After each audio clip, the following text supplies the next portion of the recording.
Hello students, welcome है आप सभी का हमारे यूट्यूब चैनल केपीए कॉमर्स पे। एंड सबसे पहले तो मैं खुद का एक ब्रीफ इंट्रोडक्शन आपको दे देता हूँ। मैं हूँ सीए आदित्य खटोर और मैं लास्ट 4 ईयर से सीए सीएस 11th-12th के स्टूडेंट्स को पढ़ा रहा हूँ।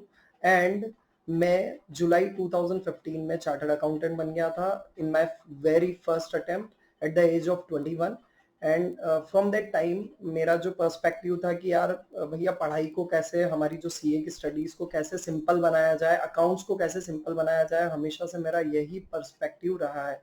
तो आज इसी कड़ी में मैं आपके लिए एक बहुत ही छोटा सा और बहुत ही इंपॉर्टेंट एंड इजी चैप्टर मैं आपके लिए लेके आया हूँ, जो कि है अकाउंट करंट। तो बच्चों, जो अकाउंट करंट हमारा टॉपिक है वो सीए फाउंडेशन के अकाउंट्स में chapter 6 accounting for special transactions में यूनिट 5 है आपकी अकाउंट करंट। और ये जो चैप्टर है आपके सीए फाउंडेशन में अकाउंट्स के पेपर में 4 मार्क्स का वेटेज रखता है। एंड एक और चीज़ ध्यान रखना बच्चों, आपको हमेशा जब एग्जाम में क्वेश्चन पूछा जाएगा अकाउंट करंट का, तो उसके साथ में एवरेज ड्यू डेट का क्वेश्चन भी ऑप्शन में आता है। मतलब कि आपको दोनों चैप्टर्स में से एक चैप्टर को तो बहुत अच्छे से करना ही है। वैसे तो दोनों ही टॉपिक बहुत ही इजी है और एवरेज ड्यू डेट के जो लेक्चर्स है वो भी मैंने यूट्यूब पे अपलोड कर रखे हैं हमारे ही चैनल पे। उसकी लिंक आपको ऊपर वीडियो के ऊपर सजेस्ट बॉक्स में आ रही होगी। अगर आपको एवरेज ड्यू डेट चैप्टर पूरा पढ़ना है तो उसकी प्लेलिस्ट आप प्ले करके आप उस पूरी प्लेलिस्ट को देख लीजिए, तो आपका एवरेज ड्यू डेट वाला टॉपिक कंप्लीट हो जाएगा। तो बढ़ते हैं बच्चों हमारे अकाउंट करंट टॉपिक पे। तो यहाँ पे मैं एक बहुत ही इजी एग्जांपल ले रहा हूँ। पहले तो हम कॉन्सेप्ट समझ लेते हैं कि अकाउंट करंट होता क्या है और अकाउंट करंट क्यों बनाते हैं। ठीक है बच्चों।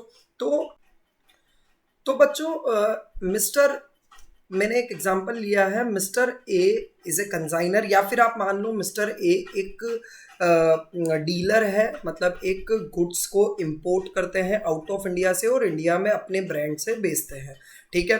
तो मिस्टर ए मुंबई के हैं और मिस्टर बी दिल्ली के हैं। मिस्टर ए ने मिस्टर बी को अपना डीलर बनाया दिल्ली में, और मिस्टर ए ने मिस्टर बी को गुड्स बेचे इन डेट्स पे। डेट्स है 1 दिसंबर 2019 को उन्होंने 1 लाख के गुड्स भेजे, और 15 जनवरी 2020 को उन्होंने 2 लाख के गुड्स भेजे मिस्टर बी को। ठीक है। अब इनकी जो ड्यू डेट ऑफ पेमेंट्स है बच्चों वो 1 मंथ बाद है। तो 1 दिसंबर को जो गुड्स मिस्टर ए ने मिस्टर बी को सेंड किया होगा उसकी ड्यू डेट 1 जनवरी है, और 15 जनवरी 2020 को तो जो गुड्स मिस्टर ए ने मिस्टर बी को सेंड किया होगा उसकी ड्यू डेट 15 फेब है। अब आपको बच्चों क्या चार्ज करना है? इंटरेस्ट चार्ज करना है। ये बोला है क्वेश्चन में कि भैया मिस्टर बी यदि मिस्टर ए को लेट पेमेंट करते हैं, इन ड्यू डेट के बाद पेमेंट करते हैं, तो मिस्टर ए 10% इंटरेस्ट चार्ज करते हैं इन पेमेंट्स पे। ठीक है बच्चों। अब मिस्टर बी ने 31 मार्च 2020 जो कि ईयर एंड है तब तक कोई भी पेमेंट नहीं किया, तो मिस्टर ए मिस्टर बी से इन सभी पेमेंट पे इंटरेस्ट चार्ज करेंगे, बट अलग अलग डेज का इंटरेस्ट चार्ज करेंगे। और अज्यूम कर लेना कि ये जो ईयर है ये लीप ईयर है 2020। तो बच्चों इस ईयर में 366 डेज है, ये मैंने अज्यूम किया है। क्वेश्चन में जो अजम्पशन दे रखा हो वो आप फॉलो कर लेना। ठीक है बच्चों। तो यहाँ पे बच्चों मैंने एक टेबल बनाई है। फर्स्ट जो सेल मिस्टर ए ने की थी मिस्टर बी को वो थी 1 दिसंबर, और उसकी ड्यू डेट ऑफ पेमेंट थी 1 जनवरी। एंड सेकंड सेल जो मिस्टर ए ने मिस्टर बी को की थी वो थी 15 जनवरी, और उसकी ड्यू डेट थी 15 फेब। और जो अमाउंट था वो था 1 लाख एंड 2 लाख। अब मुझे मतलब मिस्टर ए को जो इंटरेस्ट लेना है मिस्टर बी से वो कब तक का लेना है?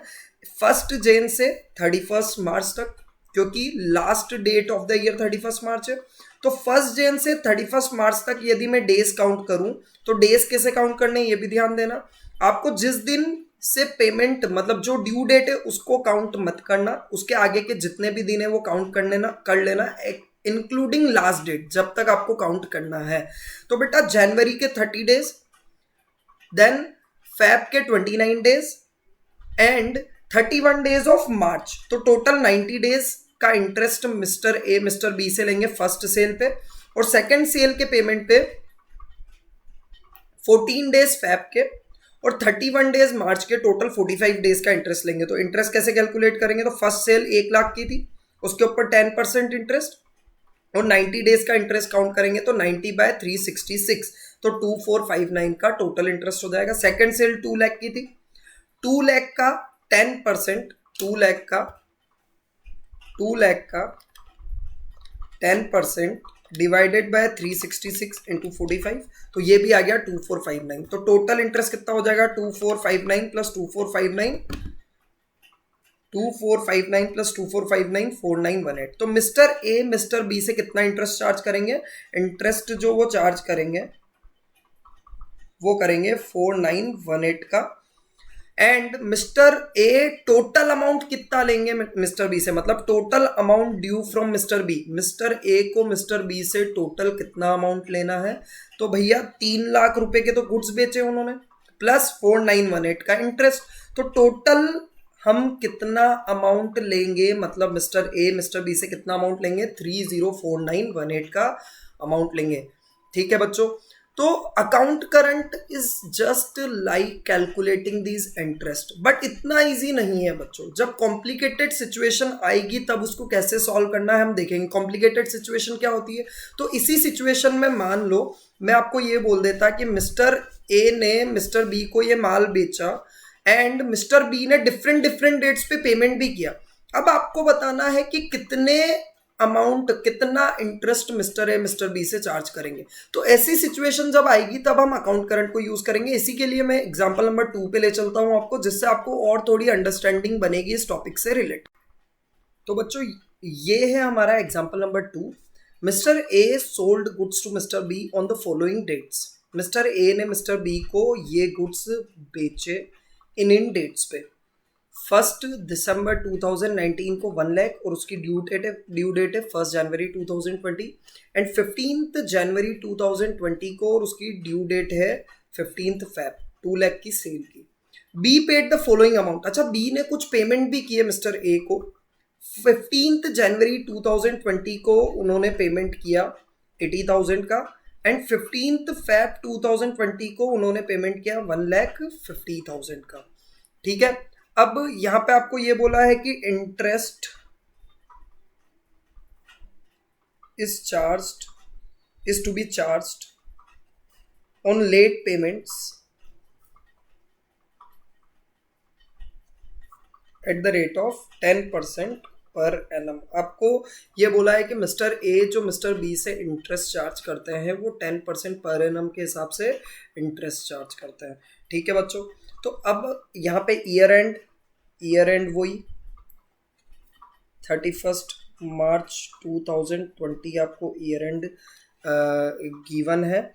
एंड अज्यूम कर लेते हैं हम कितने डेज है इस ईयर में, अज्यूम हम कर लेते हैं 366 days in this year, leap year है ये। ठीक है, तो अब आपको इस क्वेश्चन में आपको ये फाइंड आउट करना है कि मिस्टर ए मिस्टर बी से कितना इंटरेस्ट चार्ज करेंगे। तो यहाँ पे एक तो सिंपल मेथड है। सिंपल मेथड कैसे बच्चों, ध्यान देना। एक तो हम ये कर लेते हैं कि पहले हम ये निकाल लेते हैं कि मान लो मिस्टर बी कोई भी पेमेंट नहीं करते, मान लो मिस्टर बी कोई भी पेमेंट नहीं करते, तो मिस्टर ए कितना इंटरेस्ट चार्ज करते हैं हम ये फाइंड आउट कर लेते हैं। तो इस केस में बच्चों सबसे पहले मैंने क्या किया, मैंने ये अज्यूम कर लिया कि मान लो मिस्टर बी ने मिस्टर ए को कोई भी पेमेंट नहीं किया है till the end of the year, तो उस पर कितना इंटरेस्ट बनता है। तो मैंने पहले ड्यू डेट कॉलम बनाया, ड्यू डेट, अमाउंट, डेज और इंटरेस्ट। तो ड्यू डेट है हमारी फर्स्ट सेल की ड्यू डेट थी 1 जनवरी, उस पर अमाउंट था 1 लाख का। 1 जन से 31 मार्च तक 90 डेज होते हैं, लीप ईयर मैंने माना है 29 डेज इन फेब। 1 जन को काउंट नहीं करना है, 31 मार्च को काउंट करना है, और उस पर इंटरेस्ट निकला 2459 का। 1 लाख पे 10% के हिसाब से 90 डेज का इंटरेस्ट। सेम ऐसे ही सेकंड सेल जो थी उसकी ड्यू डेट थी 15 फेब, अमाउंट था 2 लाख, एंड डेज बन रहे थे 45 डेज, तो 45 डेज से इंटरेस्ट जो निकल रहा था 2459, और टोटल इंटरेस्ट जो हमें चार्ज करना है मिस्टर ए को मिस्टर बी से चार्ज करना है वो कितना है 4918 चार्जेबल, जो चार्जेबल है मतलब हमें लेना है। ठीक है बच्चों, अब बेटा मिस्टर बी ने जो पेमेंट किए हैं उस पे थोड़ी वो इंटरेस्ट देगा, तो हम एक काम करते हैं मिस्टर बी ने जो पेमेंट हमें किए हैं ना उसके ऊपर भी हम इंटरेस्ट निकाल लेते हैं और उस इंटरेस्ट को इसमें से माइनस कर लेंगे, तो अल्टीमेटली जो नेट इंटरेस्ट आएगा वो मिस्टर ए मिस्टर बी से ले लेंगे। ऐसा कर लेते हैं, तो वो हम सेकंड टेबल बना लेते हैं।